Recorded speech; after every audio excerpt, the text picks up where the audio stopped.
বন্ধুরা এ বাপ রে, মেঘের কি ডাক! সেই বৃষ্টি হবেই, বৃষ্টি হবে, বৃষ্টি হবে, পুজোতে বৃষ্টি আসবে। মেঘ একদম পুরো ডাকাডাকি করছে বন্ধুরা।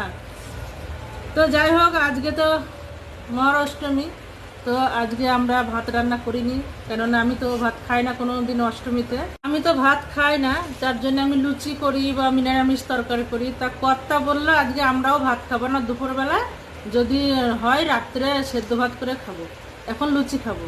তাই সবার জন্য আজ লুচি করেছি।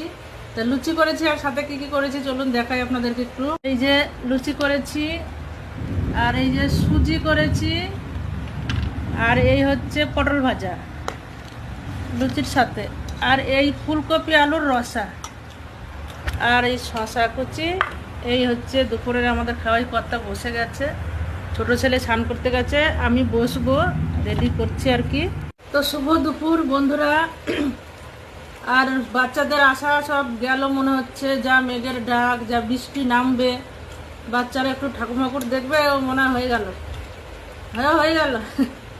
কি আর বলবো, কিচ্ছু বলার নেই। তো যাই হোক বন্ধুরা, মন মেজাজ খারাপ হয়ে গেল মেঘ দেখে।